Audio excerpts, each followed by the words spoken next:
Hi, this is Brad Keithley, Managing Director of Alaskans for Sustainable Budgets. Welcome to the weekly Top 3, the top 3 things on our mind here at Alaskans for Sustainable Budgets for the week of June 30th, 2025. The weekly Top 3 is a regular segment on The Michael Dukes Show. The show broadcasts on both Facebook Live and YouTube Live, as well as via streaming audio from the show's website, weekdays from 6 to 8 a.m. I join Michael weekly in the first hour of Tuesday's show from 6:10 to 7 a.m. for a discussion between the two of us about our 3 issues. We post the podcast of our discussion following the show on the Alaskans for Sustainable Budgets Facebook, YouTube, SoundCloud, Spotify, and Substack pages, also on the Alaskans for Sustainable Budgets website, as well as the project's page on national blog site, medium.com. You can find past episodes of the weekly Top 3 also at the same locations. Keep in mind that in addition to these podcasts, during the week, you can also follow and participate in the discussion with us of these and other issues affecting Alaska's fiscal and economic condition by following us on the Alaskans for Sustainable Budgets Facebook page and through our posts on Twitter. This week, our top 3 issues are these. First, we discuss the hypocrisy of what Alaska leaders are doing at home compared to what they say at the national level. Second, we look at the returns the Permanent Fund Corporation is earning compared to its own benchmarks and other alternatives, something the PFC seldom does in its op-eds and press releases. And third, we discuss why PFD cuts should be counted as skin in the game in the same way as taxes. And now, let's join Michael. All right, Brad. Well, let's dive into it. You got some good stuff today. Some stuff that I continue to shake my head at, but we're gonna get started, and we're gonna start off with one of our favorite topics, which is the hypocrisy that happens in Alaska every single day. It's astonishing. So get us started here. Well, what triggered me was the op-ed that Bryce Edgman and Kathy Giesel wrote in the New York Times to try to motivate Lisa Murkowski to support maintaining Medicaid and SNAP food stamps benefits as the national bill went through. And Giesel and Edgman's editorial was this long screed about how Alaska couldn't live without Medicaid and SNAP, that it would have all sorts of bad effects on Alaska and on Alaska middle and lower income Alaska families and on Alaska villages, and that the federal government had to maintain those programs at full speed, at least for Alaska, or else Alaska would basically just crumble and blow away. And as I read through this, well, there was a similar op-ed in the ADN by Representative Genevieve Mina, that the headline of which was "Alaskans will lose under proposed SNAP and Medicaid cuts." It was just a sort of a full bore editorial onslaught by those in the legislature about the horrors of the federal government cutting back on those payments to Alaska.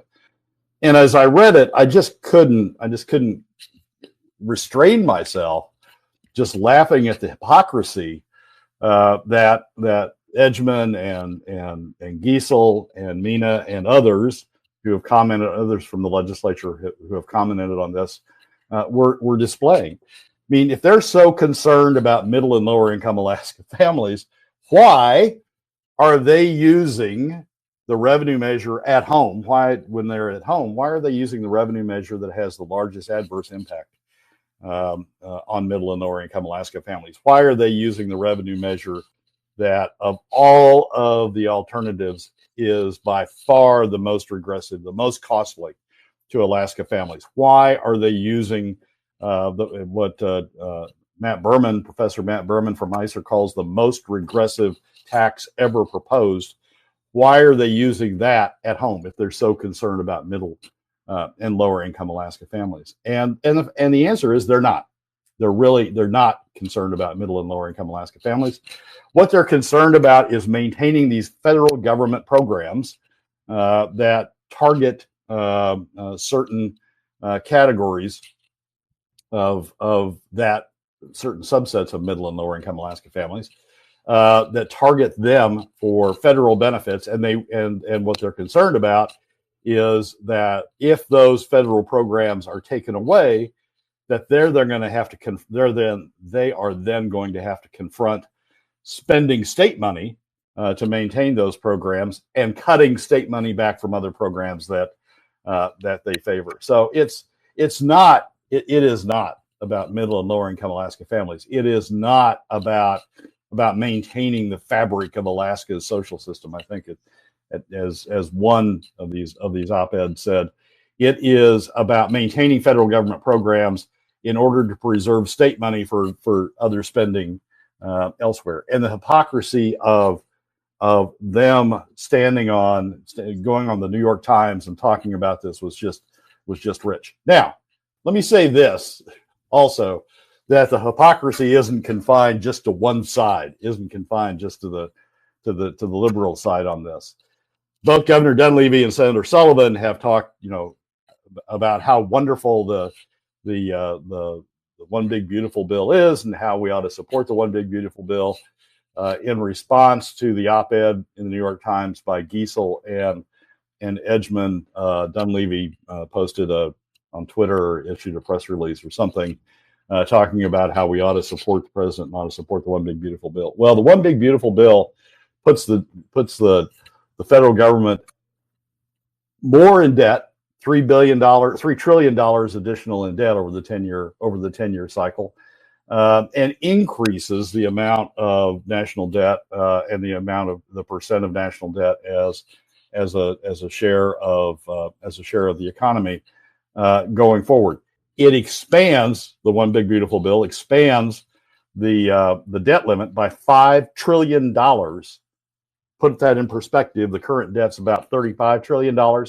So it expands the debt limit by an additional $5 trillion, about a seventh of the existing debt in one fell swoop. That's the biggest increase in the debt limit that we've ever seen in any legislation.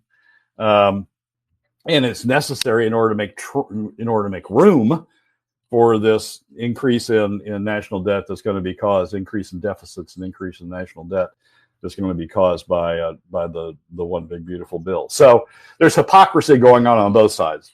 Dunleavy talks about himself being a rock solid fiscal conservative. Sullivan talks about himself being a rock solid fiscal conservative. Yet they're supporting a bill that substantially increases both the national debt and the debt limit. So the hypocrisy from both sides is just sort of astounding. It starts with Giesel and Edgman railing on about how this is going to destroy the Alaska social fabric, when they themselves have done a lot to destroy the Alaska social fabric by cutting PFDs, but it extends over to the right as well with the governor and Senator Sullivan. And we'll see.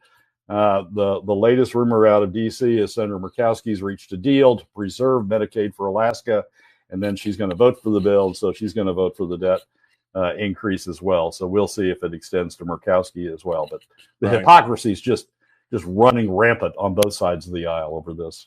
Well, and you know what I found most interesting is that both in the New York Times article and in the article from Genevieve Mina, they both referenced the fact that, talking about Medicaid in Alaska, and the fact that 1/3 of they come right out and admit it. 1/3, 1 in 3 Alaskans are on Medicaid in one form or another.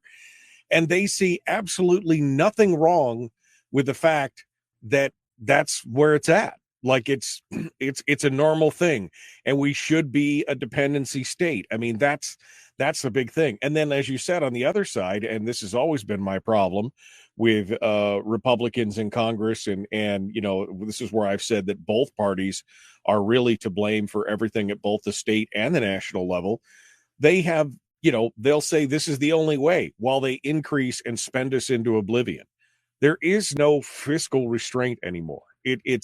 I was talking with JD Tuchili from Reason Magazine last week, and we both were of the same mind, came to the same conclusion.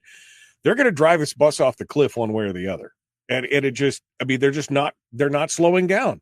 All the warning signs are there, the klaxons, the bells and whistles, the big billboards, bridge out ahead. And it just doesn't matter. They're just going to keep going until we reach the end. It doesn't matter. Either they don't believe it or they just don't care, as long as they get theirs between now and then. That's the key, Michael. I mean, as long as they get theirs between now and then. I mean, the House bill increased the deficits, increased the long-term deficits, increased the national debt, and so it was problematic when it came out of the House. The Senate, if you look at the Committee for Responsible Federal Budget Analysis, the Senate is increasing the deficits and the national debt beyond what the House did. It'll be interesting to see when this goes back to the House, if it gets out of the Senate. It'll be interesting when it goes back to the House what the response of the House Freedom Caucus is, because they have said all along that they went to their absolute limit. They were pushed to their absolute limit. Chip Roy and others said they were pushed to their absolute limit in the amount of deficits and national debt that was coming out of the House bill. They would not stand for another dime. It goes over to the Senate, gets larded up even more with more tax breaks that reduce revenue, with more spending that increases spending, and with higher deficits. It'll be interesting to see when it comes back over to the House what they do. I mean, the MO so far is that the fiscal conservatives have talked a good game, but when push comes to shove, they wilt, and they vote for the bill. Ron Johnson over on the Senate side, Senator Ron Johnson from Wisconsin, said, he absolutely would not vote for increasing the deficit. He absolutely thought that this bill was wrong, and that he didn't see how to get cleared by July 4th. There needed to be a lot of work to get to reduce the deficit impact of the bill. Yep, last night he caved. Right, he reversed his vote. Yeah. No, it's interesting to watch. We're rapidly approaching that point to where we're not going to be able to pull out of the nosedive because we just don't have enough glide path left to do that, which is unfortunate, especially since we can see it coming and we know. And it would be one thing to be, like I've said many times, not on the train, eating popcorn, watching it go over the tracks. Unfortunately, we're in the second car right behind the locomotive watching it go over the tracks, and that's a whole different deal. And it's not like there aren't people out there sticking to their position. Rand Paul is sticking to his position. He's a no vote. He said he's a no vote all along, as long as and his point is the increase in the debt limit by $5 trillion. So you can it's enough to stuff this bill in, and then they continue spending on top of the continued deficits on top of that. So I mean, right. Rand Paul has put a stake in the ground and stands with it. It's people like Sullivan and Dunleavy and Ron Johnson and others who are just wandering off the reservation. This has been part of the problem, Brad, overall. We had hoped that DOGE would take a bigger bite out of government spending than it has. I mean, they did find some stuff. There's no doubt about it. But it just didn't go far enough. It didn't go as far as the American people wanted. And it was all the pushback of the powers that be, Washington, the establishment, the bureaucracy. It was a continual fight, against it. And again, we've had all the warnings. We have all the warning signs that the bridge is out and we have to slow down. And even now, the Republicans, and I know that this is drawing some ire from the listeners when I say that, but this bill is not great. Let me just say that it is not great. Is it better than something that maybe Kamala Harris would have come up with? Absolutely. I mean, I'm not saying that it's not, but it's not great. And now we've even lost any other reason. Now that they stripped out all the gun stuff and everything else, I've lost any interest in this thing really moving forward, because again, it's $3 trillion in costs. No matter how they try and run the accounting on it, it's still $3 trillion. And it increases the debt. And we're not facing the reality that we just can't spend what we don't have. Yeah, and the thing to keep focusing on, and I publish these numbers every Sunday morning, the thing to keep focusing on is what's going on with the pricing of the bonds, government bonds. Government bonds used to be 2% or 1% or two and a fraction, but now they're consistently over 4%, and that's an indication that against inflation of about 2%. So you're pricing in a significant premium. You know, these downgrades that the U.S. has had they're reflective of the problem. They're not creating the problem. They're reflective of the problem. And the problem is that the risk premium that is now being demanded in U.S. government bonds is significant. And so you've got the fact that you're paying that interest cost for these government bonds is huge. I mean, as you're adding on more debt, you're paying more in interest. Interest now outstrips the cost of interest. Now outstrips the defense spending, and so what we're going to find is more and more. A not insignificant part of the reason for the $5 trillion increase in the debt limit is not as much spending in some of the 3 point whatever it is trillion increase in the 10-year deficit as a result of this bill is not solely confined to increased spending. It's increased interest costs that are coming from the jump from 2% to 4%. So as that continues to work through, costs continue to go up. We're going to spend $1.2 trillion on debt service this year. 1.2 trillion, fully almost a quarter of our revenue on debt service. That's when you should really know that there's a problem going on. Brad Keithley, Alaskans for Sustainable Budgets, is our guest, and we are ready to jump into number 2, which has the PFC, the Permanent Fund Corporation, is now back in the news, patting themselves on their own back, doing a great job. That's what they say. Brad, what do you got here for me? So let's set the basics here, because I think it's increasingly important to understand the difference here. The permanent fund is a bunch of money, is a bunch of investments. That it is a pot of money. The Permanent Fund Corporation, which is what I'm going to be talking about mostly here, the Permanent Fund Corporation is the manager of that fund. It's like your personal investment manager. They're the ones responsible for managing the fund. Permanent Fund Corporation is set up by the Constitution. The board members are appointed by the governor. It is a government body, but what it's doing is managing the fund. The fund can be managed in a lot of different ways. That pot of money can be managed in a lot of different ways, some bad, some good, but it's the Permanent Fund Corporation that's making the decisions on how to manage it. So this past couple of weeks, or this past week, we've had a couple of promotional pieces published by the Permanent Fund Corporation about how great a job they're doing. One appears in Must Read Alaska.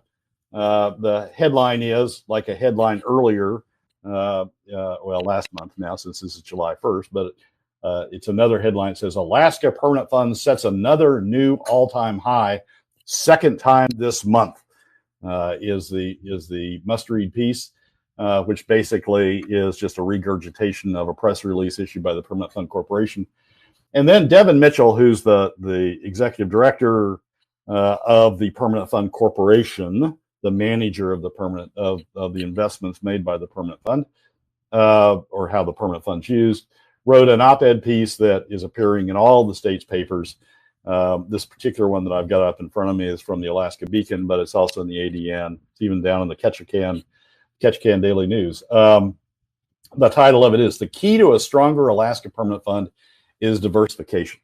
And Devin also references the fact that the Permanent Fund is at a higher level than it has been previously.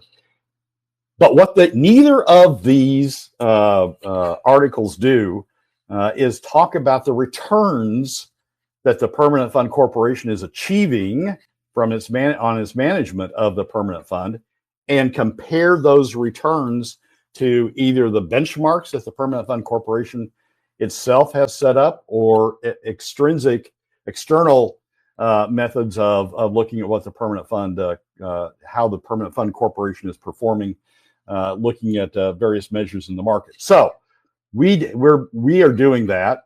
Alaskans for Sustainable Budgets are doing that. Sustainable budgets are doing that on an ongoing basis. And so let's look at those numbers. Let's flip to the other one first. Let's take this one second. Let's look at those numbers of how the permanent fund is doing. This is a chart that we do that looks at the permanent fund, the returns achieved by the permanent fund in the left-hand column, and then the returns achieved by the S&P 500, investing in an S&P 500 exchange-traded fund in the second column.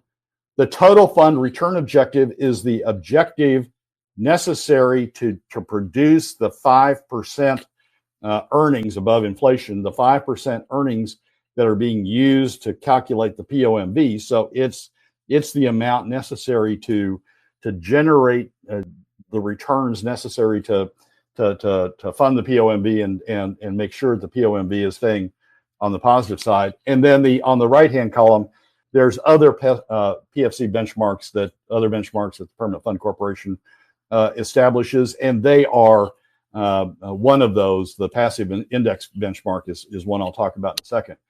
But consistently, if you look at these numbers, what you're seeing is the permanent fund is earning returns that are below not only what the market calculations are, the S&P 500, but below what the PFC's own benchmarks are telling it should be earning, and below what's necessary to pay for the POMV draw on an ongoing basis. If you look at down toward the bottom, you'll see a line that says right above the gray that says FY25 fiscal year to date through the end of May.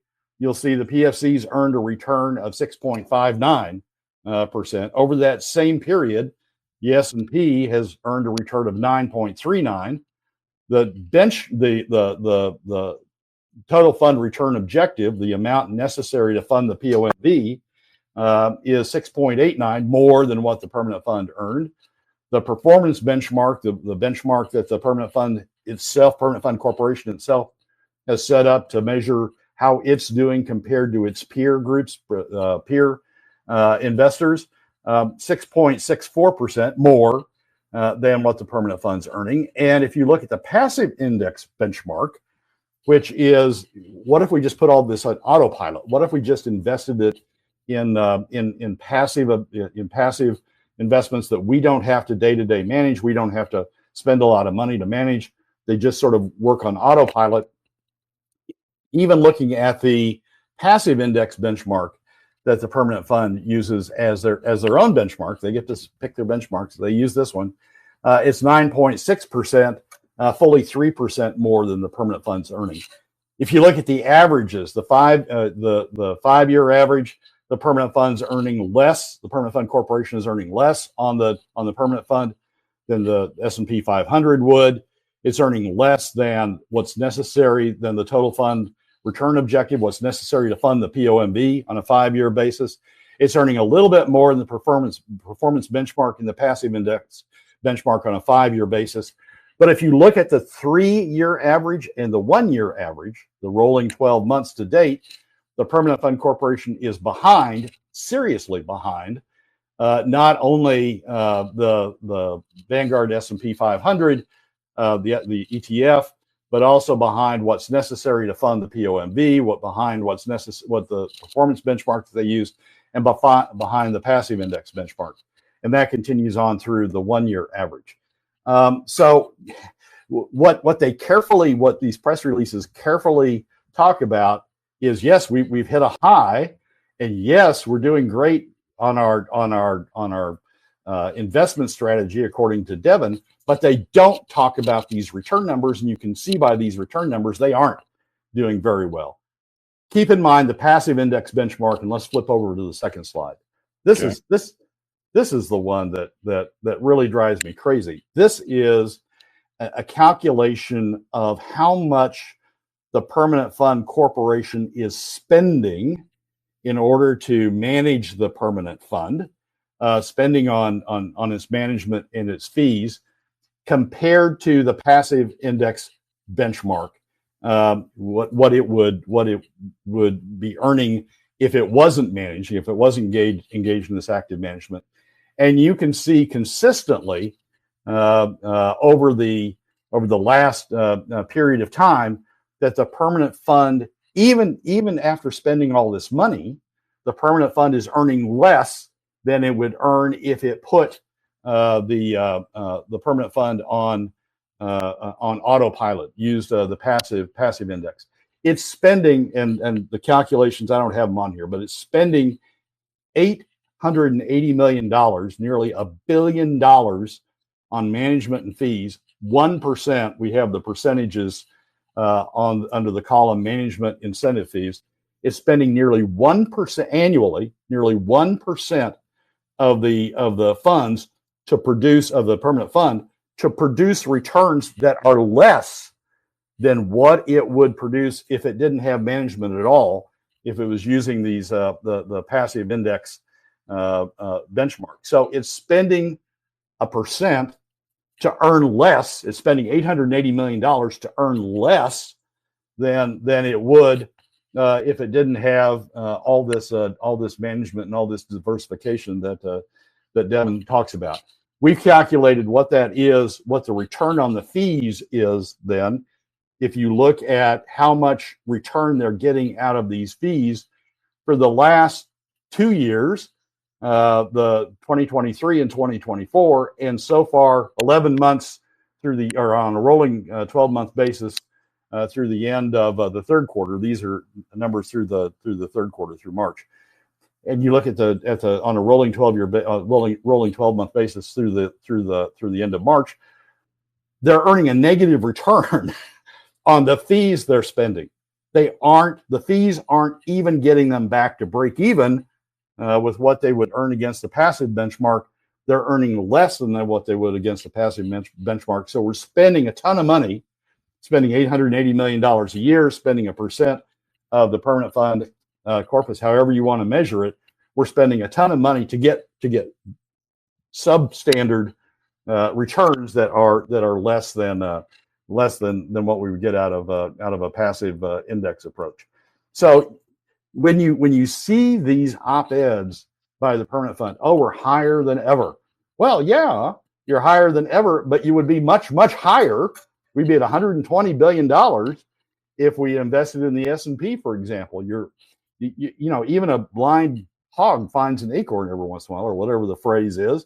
Yes, you're increasing some, but you're not increasing. You're not producing the returns anywhere near what you would be producing, even if you use your own passive index benchmark and shut down all of this management that you're claiming is necessary to run the fund. What's happened is the Permanent Fund Corporation is turned into a bureaucracy, a self-sustaining bureaucracy who gets to pick what it spends on, what it does, and whose fund managers get paid sort of regardless. And it's just turned into another government bureaucracy that's producing substandard results, significantly substandard results.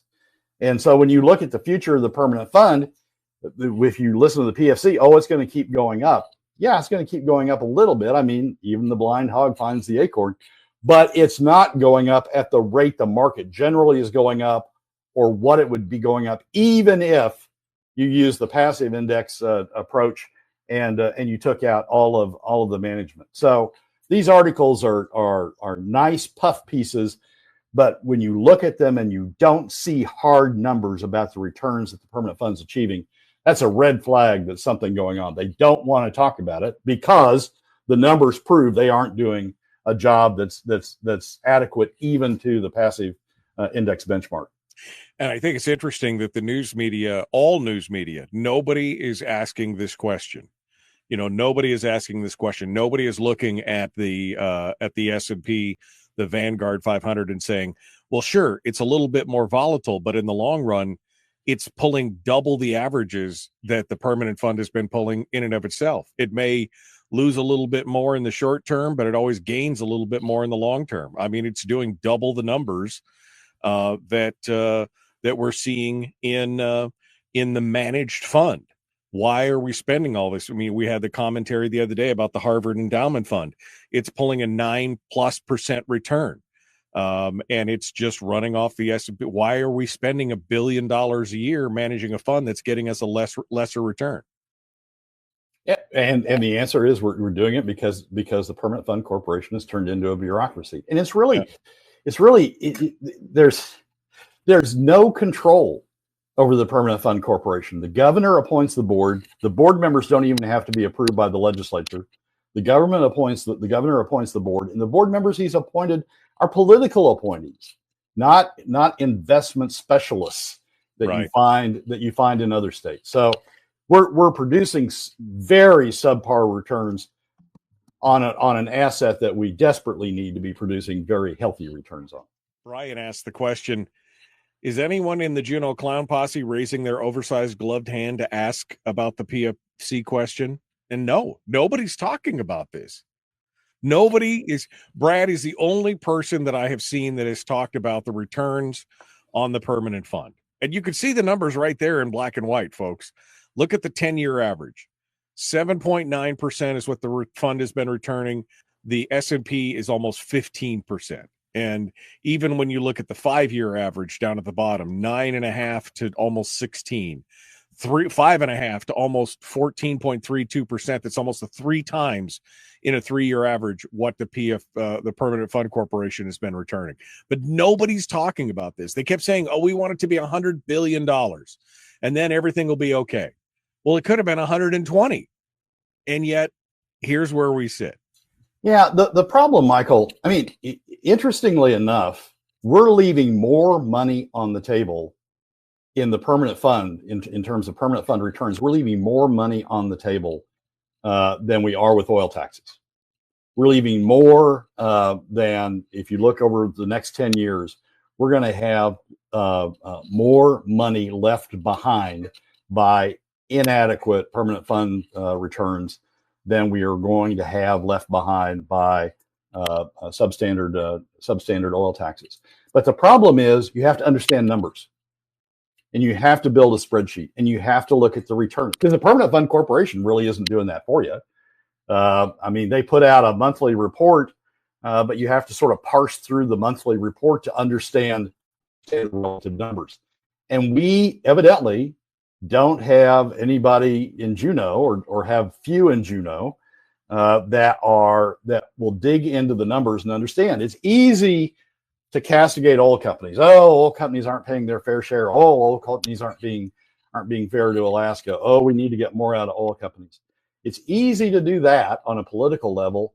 It's harder on a political level to actually go through the numbers, understand the returns, and say, oh, our own Permanent Fund Corporation has turned into a bureaucratic nightmare that's producing these inadequate returns. And so you have to understand the numbers to be able to say that. And people in Juneau just aren't digging into the numbers.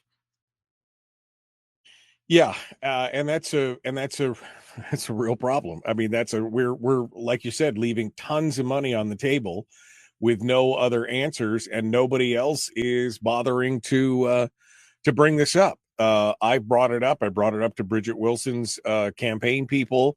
I don't know if they've reached out to you or not, but I mean, why aren't more people asking it? Why isn't Suzanne Downing asking it? Why isn't it, Nat Hers or James Brooks or somebody at the, why aren't these people asking this question? I mean, you've been out there talking about it long enough. We've been talking about this for 10 months now, I think, is when you first brought this up 10 months, a year ago.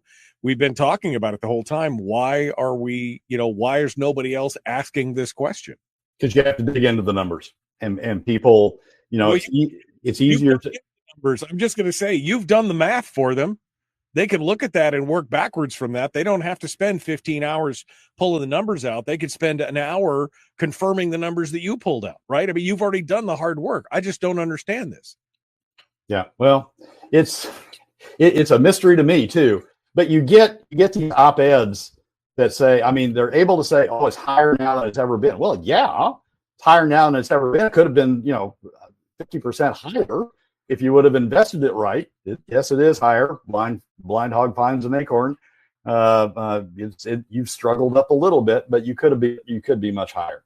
It's easy to say these things that Suzanne picks up on, or it's easy to write the op-ed that Devin wrote about, oh, we diversified the fund to protect against risk, and we wouldn't want to do anything that's risky, even has a little bit of risk. We want this solid, secure. It's solid mediocrity. What they've made permanent, what they've done is make sure they're mediocre on a permanent basis. This broad diversification investment program they've been on makes sure that everything cancels out everything else, and it just stays, sort of flat lines in terms of returns over time. Doesn't even keep up with the POMV draw over time. Doesn't keep up with their own passive index over time. But it's not very variable. It just sort of flat lines across time. And so he writes this op-ed that talks about, we just diversify and protect against risk. Tell me about your returns. Tell me about your returns compared to even your own passive index. Tell me about your returns compared to the POMV draw. Tell me about the returns compared to market measures like S&P 500. Nobody asked him to do that. They just all sort of accept, oh yeah, diversification. Okay. We accept being mediocre. It's like more buzzwords. That's all it is more buzzwords. Brad Keithley is our guest. The weekly top three continues. Final segment for today. It's all about some of these articles, Brad. Well, you got to have skin in the game. You got to put up or shut up. You got to, all these kind of phrases that we see here. And of course, they never account for, tell me how cutting the PFD isn't skin in the game. Tell me how losing out on the economy isn't skin in the game. Tell me how all this stuff works. But this is the phraseology that's being used. Give me your thoughts here on skin in the game here.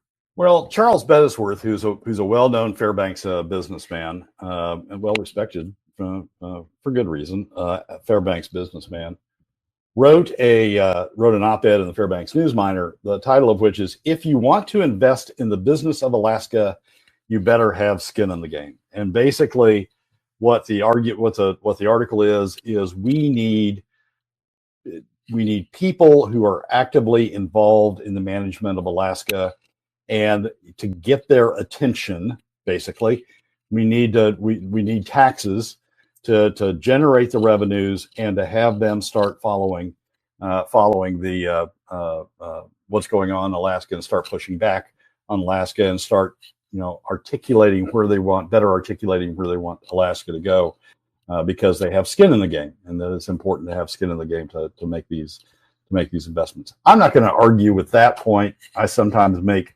the same point in a different way when I talk about if we want to push back on spending, we need to have all Alaskans, including the top 20% and the oil companies and non-resident industries, tourism and fishing. We need all of them pushing back on spending as well to achieve that. And that's sort of a variation on the argument that everybody needs to have skin in the game. Skin in the game does cause you to push back in a way that you haven't before. But here's where I get off track with Beddesworth. I mean, he talks about the permanent fund dividend and essentially says that cuts in the permanent fund dividend don't count as skin in the game. And so that's not generating the type of activity. That's not generating the type of involvement that he envisions we should be doing in order to help guide government. If you're in the top 20%, which Beddesworth is, that's your perspective. PFDs don't mean much to me. Cutting them doesn't affect me much. And so they shouldn't really count as skin in the game. I need something more real to get me involved, to make me involved in government. I need something more tangible. I need more of my income at risk by what's going on in government to make me get involved. Cutting PFDs don't really count. Well, that's the top 20% perspective, non-resident industry perspective, oil company perspective. But when you get to middle and lower income Alaska families, cutting PFDs takes a significant material share of their income and does count as skin in the game. They are pushing back. All these people we hear about, oh, you got to cut government spending, they're seeing it. Middle and lower income Alaska families are seeing it, seeing the impact of not controlling government spending by the dollars not reaching their pocket as a result of PFDs being diverted to pay for government. The ultimate concern I have is this: once we sort of use up the PFD, and government consumes all of it, if we get to that point, then we're going to be facing taxes. And the concern I have is that government will say, well, PFD cuts didn't count for anything, so you need to pay taxes. Middle and lower income Alaska families need to pay taxes on top of that, because you haven't had any skin in the game so far. You really haven't had any involvement or any impact out of government spending. So we need to charge you taxes on top of eliminating your PFD or deeply cutting your PFD to get you involved. That's not right. PFD cuts should count as skin in the game by middle and lower income Alaska families. They are diverting enough of the income of middle and lower income Alaska families to make them involved. If you talk to middle and lower income Alaska families, as I do a lot, they talk about the fact that PFD cuts have hurt them, and they talk about, where's that money going? Is it going to the oil companies? Is it going to, all these government programs that have gotten set up? Is it going to, all of the construction contracts that have been let? Is it in the Alaska Airlines Center at UAA? I mean, they talk about the skin in the game that they've given up and where it's translated into government. So I'm going to say, Charles, that middle and lower income Alaska families do have skin in the game. They have been talking about these issues. You in the top 20% haven't, because it hasn't affected you. And yes, I agree that if we need more revenues, that it should come out of your hide. It should come out of your hide. It should come out of the oil companies. It should come out of the non-residents, as opposed to continuing to take more out of middle and lower income Alaska families, because they've already given a significant share. Right. They've already given enough blood. You guys have all the blood that's left at this point as a percentage of your income. Because you've run that chart. I mean, the percentage of income that the PFD takings have been in the lower, 40% of income earners is anywhere from, 11 to 25%, right, of their full and total income. It's a huge number compared to 1% or less in the upper 5 or 10%. I mean, it's a huge difference. It's 0.2% in the top 1% income bracket. The impact of PFD cuts, it's not noticeable. It's like, a variation in the stock market didn't go up quite as high today as we anticipated it would. But you're right, it is material, over 10% when you get to the middle and lower income bracket. So it is, I guess the another way to say it is, middle and lower income Alaska families are motivated. They're ready. It's the top 20%. They're ready to get government under control. It's the top 20%, the donor class and the oil companies and the non-resident industries, who are paying either a negligible amount in the top 20, in the case of the top 20%, or none in terms of increased costs of government in the case of the oil companies and the non-resident industries. They're the ones who are, just sort of, looking the other way while government continues to grow and spending continues to increase. They need to be motivated. I agree with that. But middle and lower income Alaska families, they're already motivated. And to discount PFD cuts as a motivation, to discount that as skin in the game, I think does a tremendous disservice to what's going on with middle and lower income Alaska families in that segment of the Alaska economy. It's frustrating to watch, because we've been beating the same drum for so long on this, and it's just frustrating to watch. And the governor has not been much of a help. Although, I don't know if you watched the last week or so, the governor's put out now a second, two strongly worded letters where he takes people to task.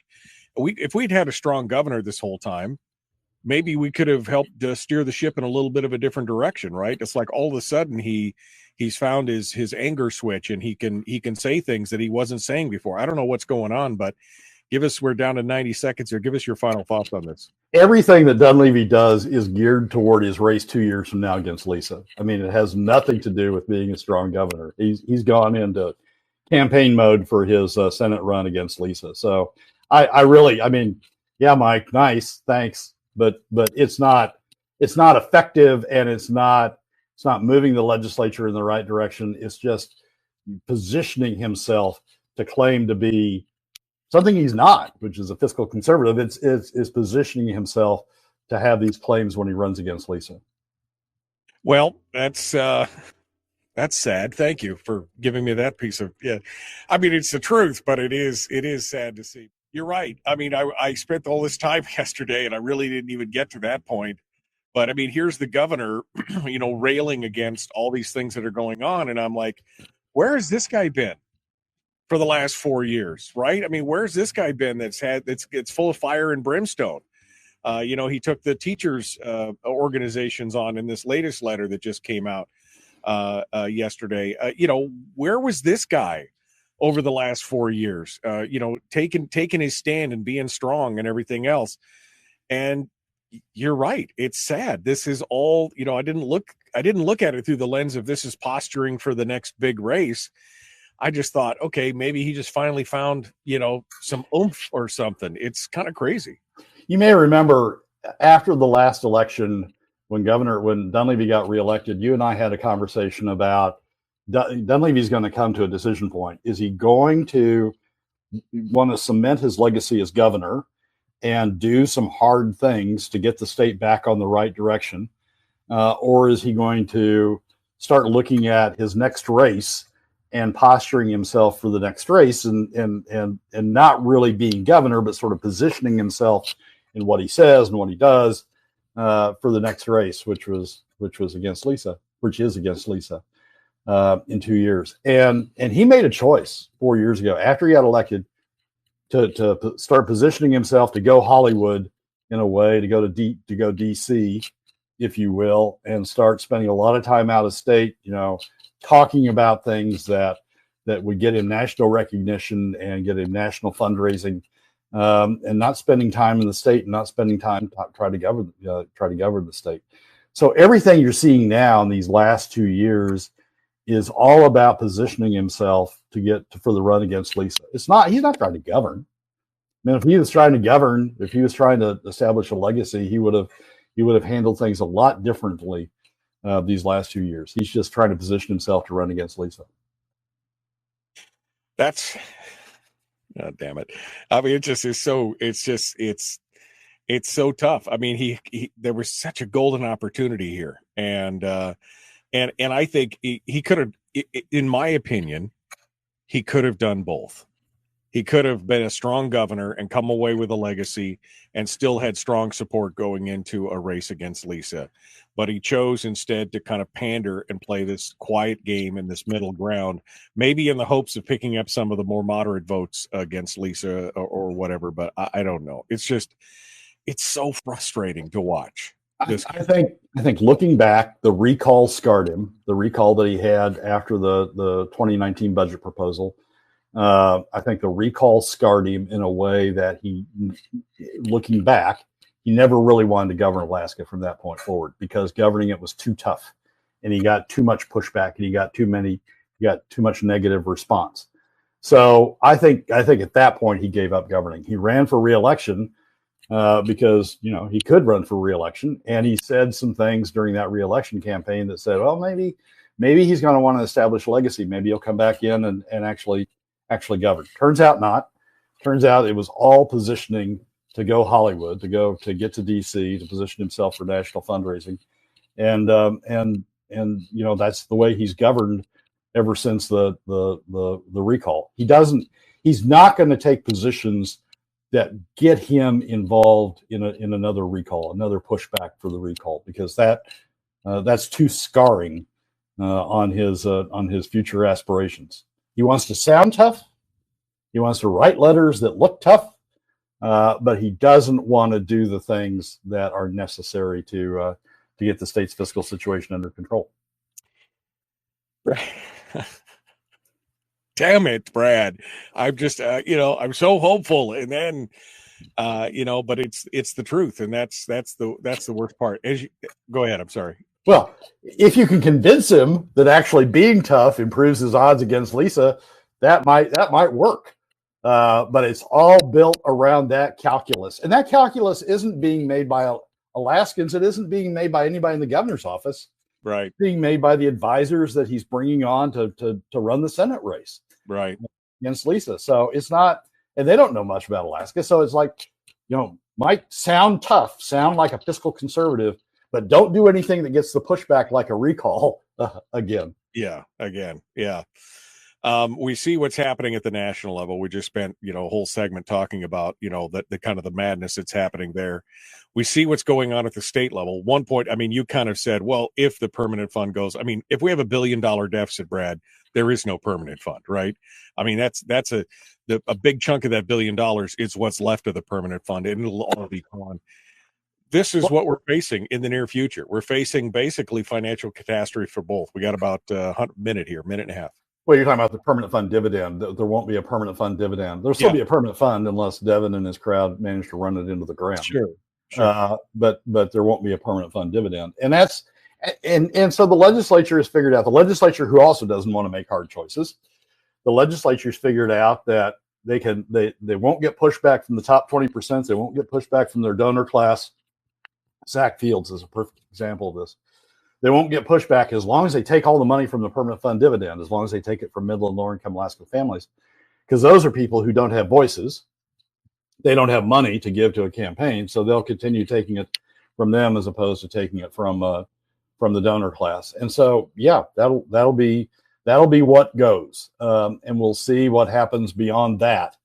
But Bettisworth has already tried to set up the argument that, permanent fund dividend cuts don't count. So we could have, a very regressive sales tax, for example, to raise revenue that continues to shove the burden off on middle and lower income Alaska families. That's one of the next fights. This is what you and I have been warning about for so long, is that if we don't talk about the type of taxation, they're going to force it down our throat and say, now it's time for you to pay your fair share. We know the PFD's gone, but that doesn't count, right? That's what's happening. That's right. Brad Keithley, Alaskans for Sustainable Budgets. My friend, I wish you a very happy week of music and fun. Enjoy yourself, okay? You deserve it. Thank you, Michael. I appreciate it. I'll see you next week. All right. Thanks so much. Well, that's a wrap for another week's edition of the Weekly Top 3 from Alaskans for Sustainable Budgets. Thank you again for joining us. Remember that you can find past episodes on our YouTube, SoundCloud, Spotify, and Substack pages. And keep track of us during the week on Facebook and Twitter. This has been Brad Keithley, Managing Director of Alaskans for Sustainable Budgets. We look forward to you joining us again next week on the Weekly Top 3.